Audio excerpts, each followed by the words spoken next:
Pump up the volume on your parenting with Parent Pump Radio. Tune into something different that makes a difference. At Parent Pump Radio, instead of a ripple, we choose to create a splash.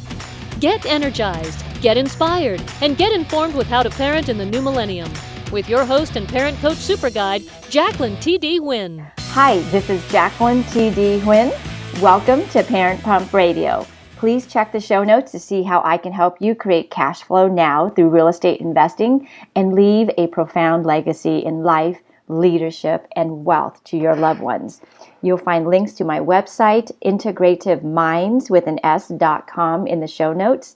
And there you can also schedule a 45-minute complimentary consultation to see how I can help you grow your real estate portfolio and leave the legacy you dream of creating.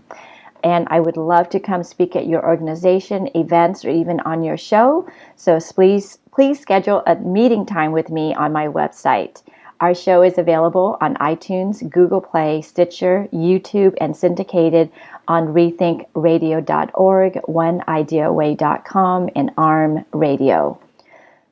So this is September, and if you didn't know it, it's National Suicide Prevention Month. So all month, mental health advocates, prevention organizations, survivors, allies, and community members unite to promote suicide prevention awareness.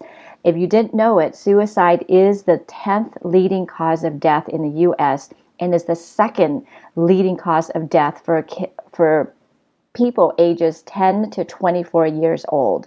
They are kids. The suicide rates for 15 to 24 years old are at its highest level ever since 2000. And each day in this nation, there are over 3,000 attempts by young people grades 9 to 12 years old. And that's not even adding grades 7 to 8 in there. And our guest today is a man on a mission to raise awareness of the power of music and its self-care. In addition to being a successful IT entrepreneur, he holds magna cum laude degrees in piano performance and creative writing, and has concertized and performed for many years with a focus on bringing music to audiences in non-traditional ways. In 2011, he launched Music Care Inc., and it's a for-profit corporation. It's dedicated to teaching practical ways music can be used for self-care. His work was recognized by the National Council for Behavioral Health with an Award of Excellence in 2014.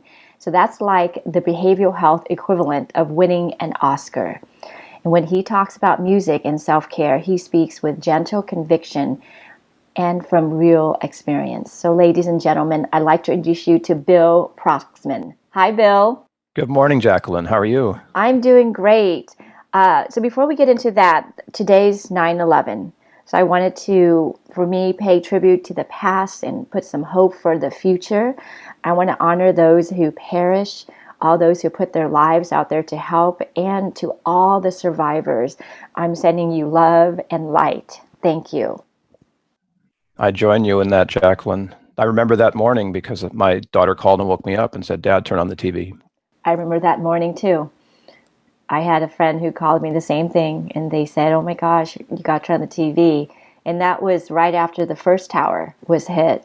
Yes. And I literally watched the second tower. Yeah, I didn't go any. I don't remember what else I was doing that morning, but everything stopped. Yeah, everything stopped.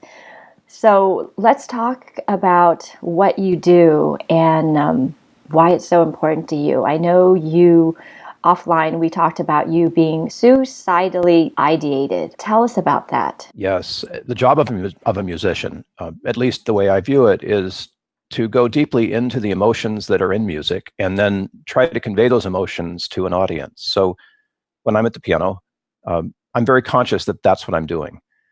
And to do that well, you not only have to make the finger bit of it happen and make sure that that's flawless or as near perfect as possible, you also have to bring your emotional awareness.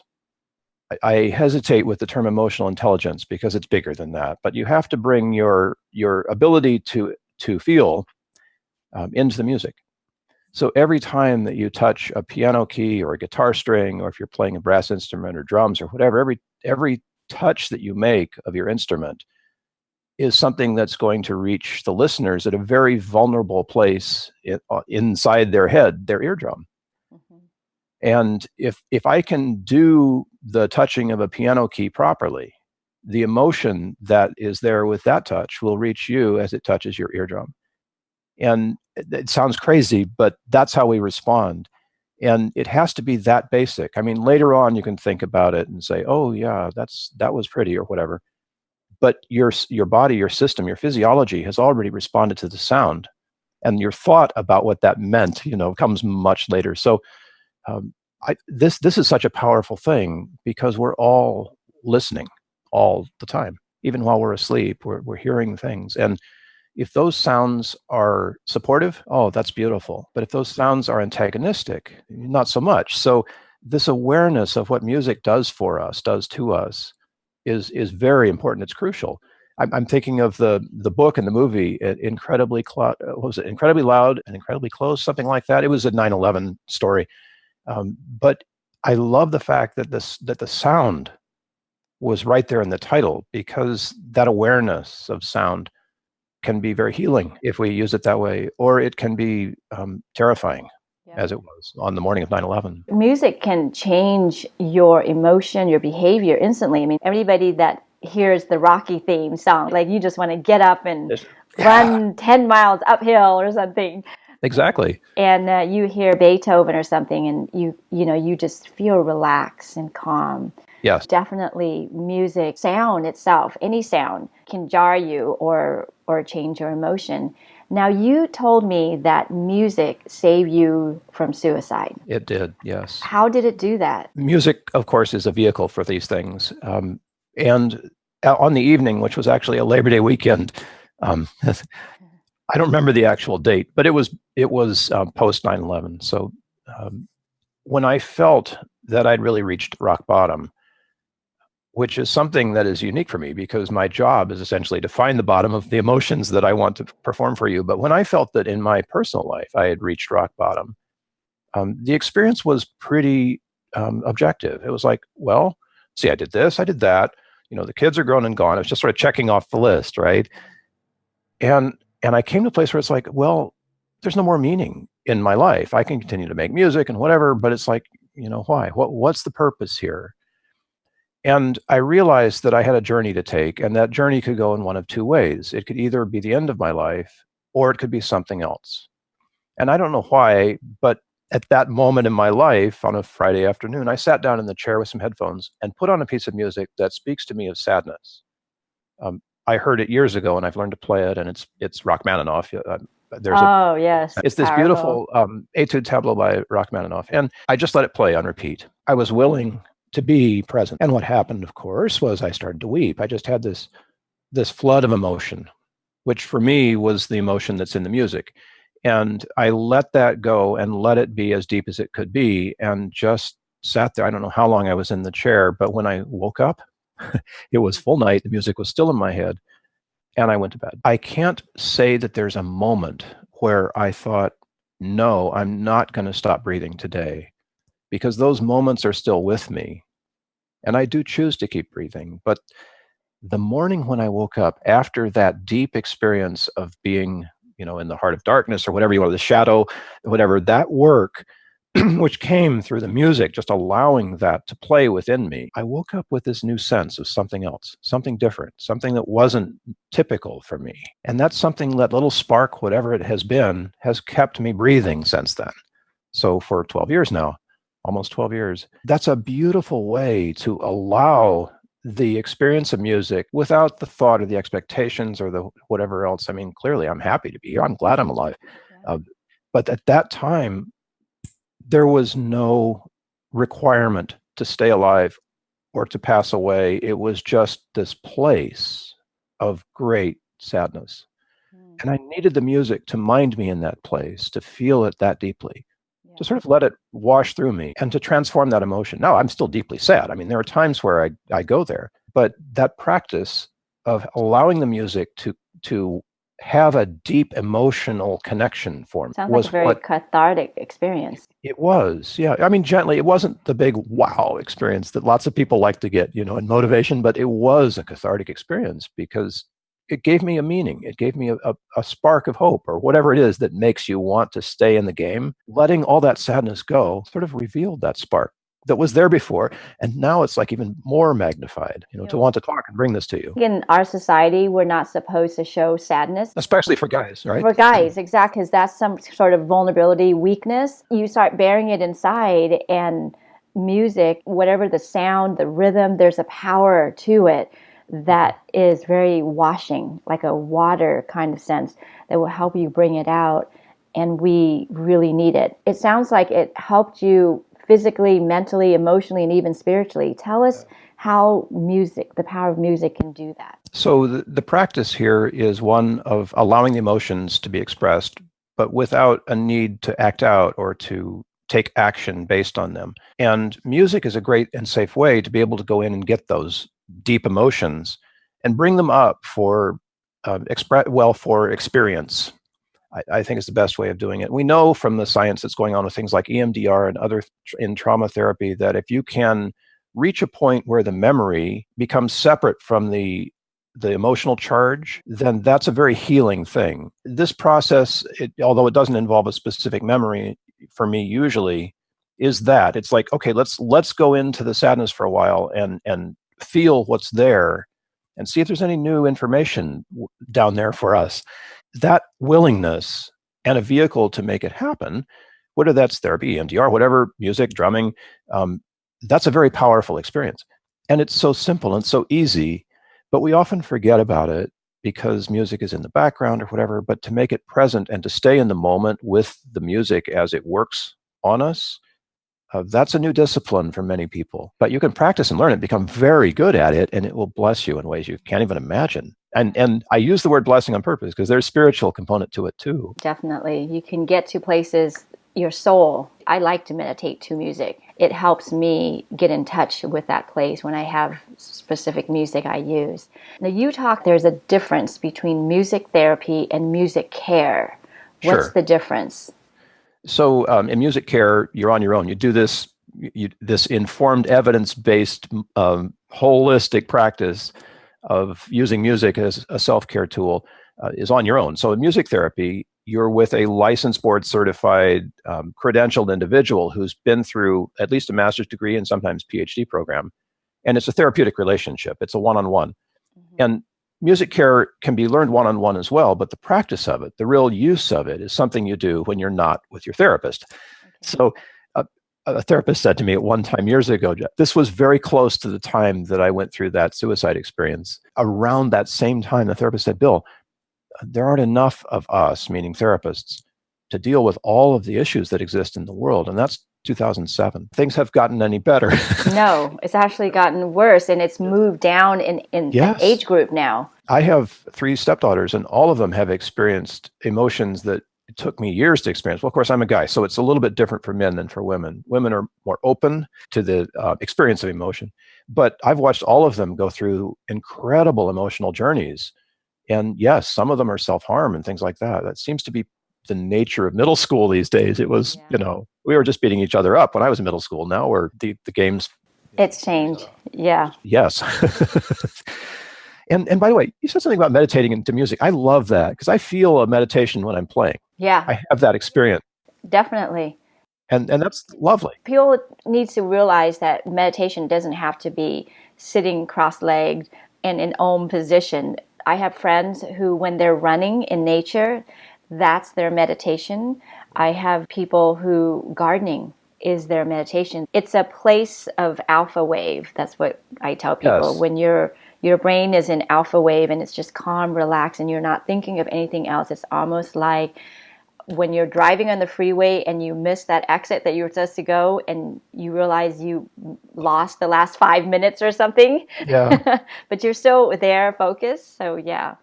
When I feel in that state, when the voices in my head aren't talking, when they're quiet, I know I'm in a place that's that. And it could be doing any activity, mostly at the piano. But it's nice to not have that internal dialogue from time to time. And music is a great way for me to get to that place. Yeah.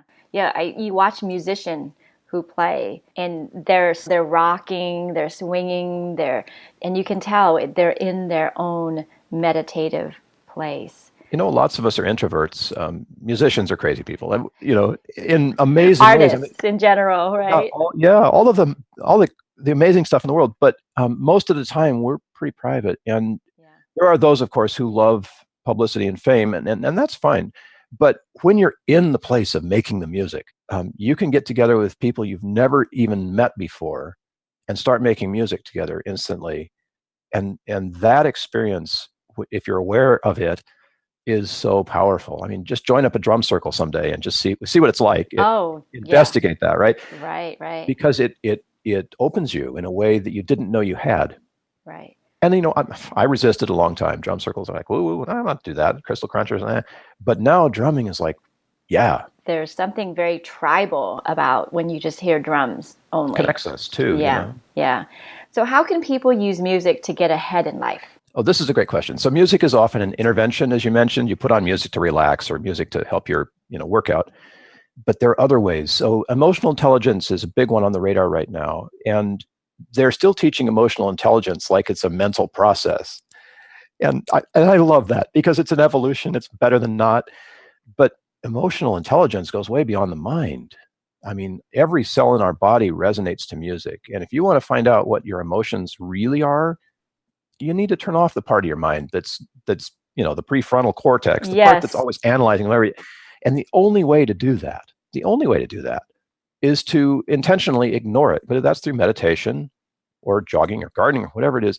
But music not only lets you shut that down, turn off the internal dialogue, it opens you to the experience of emotions that otherwise might not be safe to experience.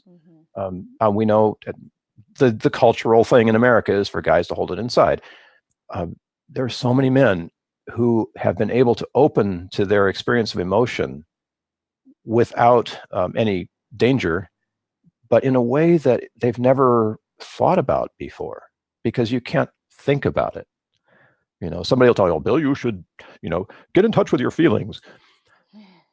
Well, and then the guys want to know how, right? Yes, step by step. Step by step. So you get out your headphones, you get out the music that you love, and you put that on repeat, and you sit in the chair and do nothing else except listen. And with practice, you can find ways into your own emotional experience that you never knew you had before. So this practice, if there is a practice, even if it's listening or playing or singing, whatever it is, that's the opportunity here. So opening yourself to emotional intelligence, they tell us in business, is a really great thing. And sure, I'd rather work for a guy who was like in possession of his emotional range and able to communicate effectively without disrespect and belittling and all those other things. I mean, who wouldn't? That's just best practice in business. Be able to achieve that, music can give you that experience. Caregivers and parents, I mean, we all use music to sort of maintain peace, and give ourselves some respite. But how do you work proactively with kids and music? Well, you buy some drums and you drum with your kids, because you'll learn things about them and they will learn things about you that only music, only sound and rhythm can open up. There's no other way to get at that stuff. Is there any particular music or just any kind of music that you can listen to that you like? Well, the science is that the music we love individually is our powerful music. So it's a generational thing. Yep. Our kids like different music than we did, and that's normal. But I've learned things from Billie Eilish, who's the current heartthrob. I just found out about Lizzo. I've learned things from Lizzo. Hip hop is amazing. There's such an incredible cultural safety around hip hop. And I know that's a strange term to put to it, but think of the fact that so many people are able to experience anger without having to act it out. Thanks to rap. That's beautiful. We need those songs that are closest to us. So drumming with your kids, you might put on some Billie Eilish, drum to that, and then put on some, like African beat or something. Right. Yeah. And just see what the responses are in the room and start to know what's going on in your kids a little bit more deeply. Yeah. Well, I know you authored and published a couple of books. Can you tell us about that? So one of them is about spiritual best practices in business, which is strange, but it's necessary. We need to be able to empower people who show respect and honor and those appreciation and gratitude. And this book is a how-to for how to do that for people who haven't yet figured it out or don't know or want to know more. So a little tiny book called More Than Human. And that's an important thing, I think, for most people. It's on Amazon. And the other one is totally unrelated, although I have a heart for homelessness and have served as a volunteer with homeless people, teaching music as self-care. But this is a book of portraits drawn by my friend Jeff Horn back in the 90s from life. And there are over 100, and we just presented them in this coffee table-sized book. And it's beautiful to look into the eyes of a homeless person and realize there's humanity there. There's a person in there. And that's the purpose of the book. So it's out there. It got some national award as well. And I'm just thrilled to be on this journey and to pull the strings and see where they go. And that was a beautiful one, just completely beautiful, Jacqueline. And what's that one called? That one is called In Our Eyes, In Our Words. Search for In Our Eyes, In Our Words, and you'll find ways that it's doing amazing work right now with homelessness in California. Awesome, awesome. And then your online course. Yes. So people are always asking, how do I do this? And there's just one of me, so I'm teaching teachers like you to be able to take it forward. But if you want to dive in, quest.musiccare.net. And at the Quest, which is a quest on purpose, as you'll discover, you can begin to sort of unpack how your music is working for you and expand your range and your opportunity as you learn to use music in this way. Yes, definitely. I know you have lots of resources to help practitioners, facilitators, and also just people. I think talking about suicide and depression is really difficult to start. How do you start that conversation with anybody? Tell us some of the resource that you want to give. Well, I ran a group for people who were suicidally ideated for a while, a meetup group. And it was fun because if we were successful, then nobody would show up. That's good point. Good point. I ran it for a couple of years, and I'm actually reframing that, working with a gentleman up in Orange County to be able to do something similar to that. This starting the conversation, we need to destigmatize suicide the way we destigmatize post-traumatic stress. Yep. Now everybody can talk about that freely. And I think we're at a place where suicide is knocking on the door too and saying, we need to discuss this. We need to be more open about it. Look at me. Yeah, look at me. And there are courses, if you're interested, called Question, Persuade, Refer. QPR is a fantastic 1-hour course that will give you the nuts and bolts for what to do if you find yourself in a situation with someone who's talking about suicide. So Where it's do you not find scary. that? I would just Google and learn. QPR is out there, and it's taught by agencies who are either into suicide or into prevention and early intervention. Lots of county agencies are doing this. Lots of nonprofits are doing it. So just Google QPR and you'll be able to hook up for that. Okay. It's free. It's a great course. Okay. Musiccare.net, the resource guide. Lots of resources at musiccare.net. So if you want to know how to do things with music, that's kind of why I exist. And I give away about 99% of everything that I do. So you can find resources at musiccare.net, the plain old, not the Quest, but the musiccare.net website has a resources tab, including for suicide. So take a look and call me, contact me. I'm available to further this work in any way that makes sense for you. Yeah, we're going to have all of these links in the show notes too for Bill. His webpage is Bill Protzmann. The last name is spelled P like Paul, R-O-T like Tom, Z-M-A-N-N.com. And you can also email Bill at musiccare.net. I think like you said, there's a reason why we have a month of suicide awareness. And part of it is having that conversation. And how do you start that conversation? Like, what would you suggest someone do? Well, if you're a parent, it's easier kind of to notice if your kid is off. Obviously, in adolescence, the kids are off because that's what you do as an adolescent. And keeping that communication open is so important to me. So my goal, if there's anything, is to start the communication. And often it doesn't happen with words. It can happen with a guitar. It can happen with drums.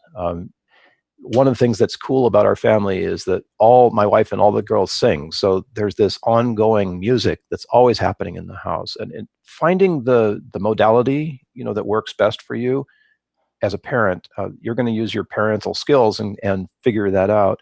It's difficult with business, but with friendships, where it's more of an age level playing ground, it's not a problem to look someone in the eyes and say, "Hey, Jacqueline, is everything okay today?"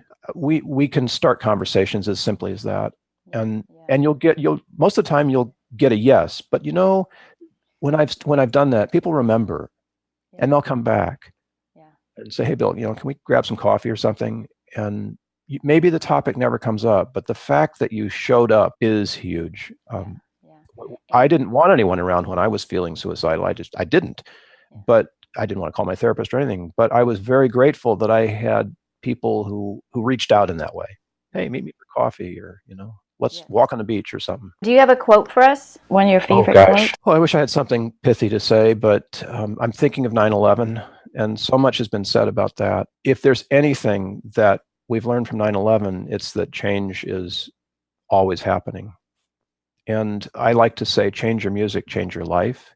I think that's the most remarkable and simple and safe way that we can sustain change these days, is just to become more full of our emotional authenticity and really own that. Thank you, Bill. I really appreciate your time and what you're giving. And listeners, until next time, always be learning and always be growing. Thank you. Thank you so much for joining us today. Go to parentpumpradio.com and click on the pink box on the top of our homepage to listen to our new and archived shows. To be instantly notified of new episodes, subscribe to our RSS feed. The RSS feed button is located at the top of the page where all our shows are featured. And after listening to the show, go to parentpumpradio.com or our Facebook page to leave your comments, questions, and topic suggestions. Until next time, have a wonderful week.